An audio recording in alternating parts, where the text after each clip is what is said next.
वाला है और जहां एक तरफ देवी पक्ष शुरू होने वाला है, देवी क्षेत्र से ऐसी अभद्र घटनाएं और ऐसी दुखदायी घटनाएं जो है वो ये सब सुनना पड़ रहा है और देखना पड़ रहा है।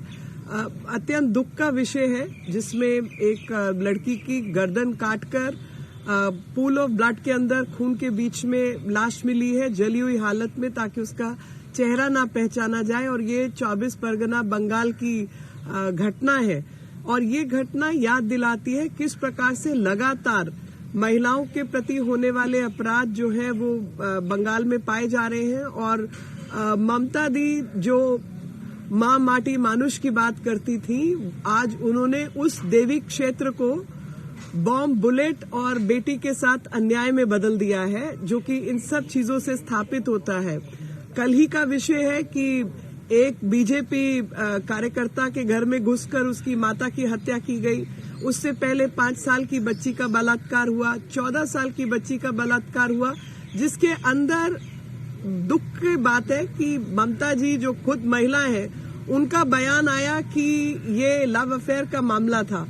आप मुझे बताइए कि लव अफेयर भी हो तो कम उम्र की 14 साल की लड़की के साथ कोई भी ऐसी घटना हो तो क्या वो घटना रेप में नहीं आती? ये तो देश का कानून है और देश की में किसी राज्य की मुख्यमंत्री को देश का कानून भी पता होना चाहिए।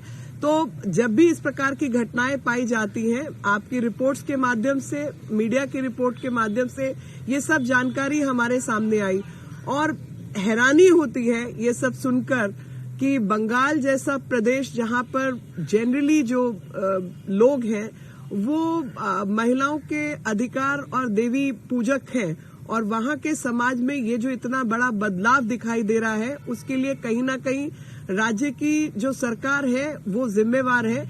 क्योंकि बलात्कारियों को अगर आप शरण देंगे, उनके खिलाफ कार्रवाई कमजोर होगी तो लगातार इस तरीके की घटनाएं बढ़ेंगी। और जब आपको कोई मुख्यमंत्री ऐसी मिले जो कि सरकारी जो एडमिनिस्ट्रेशन है, प्रशासन है, उसको जिम्मेवार या उसको कार्य के प्रति प्रतिबद्ध करने की बजाय लोगों को ब्लेम करे तो उनका हौसला बढ़ता है। जैसे इस समय पर ममता दीदी ने कहा कि पॉपुलेशन बढ़ रही है इसलिए रेप का इंसिडेंट बढ़ रहा है, तो ये कहने से यानी लोग खुद जिम्मेवार हैं, ना कि सरकार या पुलिस के लोग जिम्मेवार हैं। और आकर जब भी ऐसी घटना घटे तो किसी को भी ब्लेम करो, कभी विक्टिम जो है वो खुद जिम्मेवार है, जैसा कि वो 14 साल की बच्ची के केस में हुआ, उसको लव अफेयर बताया।